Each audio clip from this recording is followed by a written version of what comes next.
Dopo aver visto il lago di Loch Ness, ritorniamo verso Inverness, questa volta senza fermarci, e proseguiamo attraversando luoghi dove la natura è incontaminata e si presenta davanti ai nostri occhi con monti, pascoli e laghi.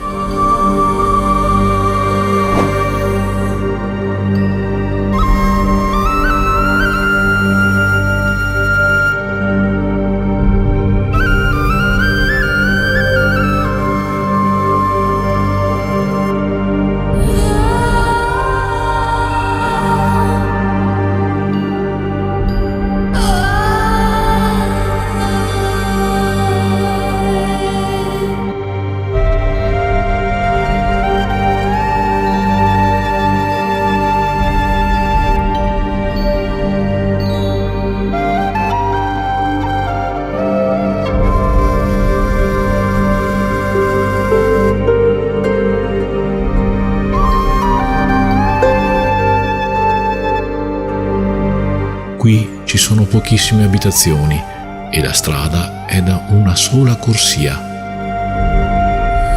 Proseguiamo per molte miglia, dove non c'è anima viva, sino ad arrivare a Durness, la meta più a nord del nostro viaggio.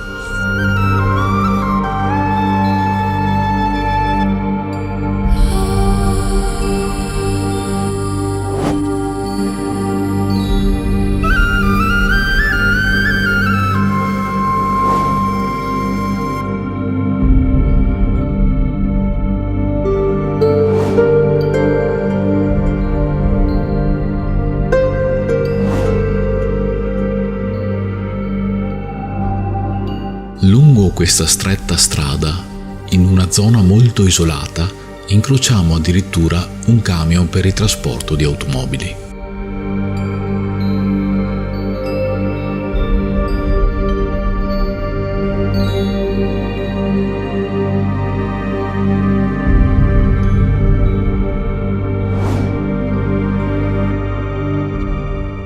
Eccoci ora su una strada principale, ma anche se per poco. Ritorniamo infatti ad una strada a una sola corsia.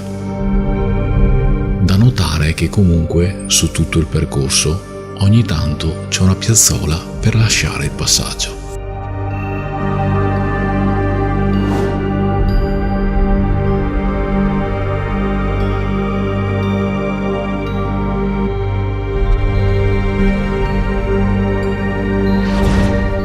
Finalmente arriviamo a Durness.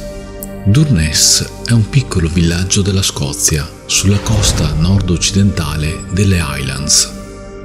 È il villaggio più grande dell'angolo nord-occidentale della Scozia e ha una popolazione di soli 400 abitanti. Il tratto di costa che circonda Durness non è particolarmente battuto dal turismo, ma rappresenta un angolo davvero da cartolina. Un litorale sferzato dai venti impetuosi del nord, altipiani a brughiera alle sue spalle, pascoli ondulati, chilometri di scogliere che si perdono a vista d'occhio, che racchiudono e proteggono piccole baie di sabbia bianca, lambite da un mare cristallino, deserte anche nei mesi estivi.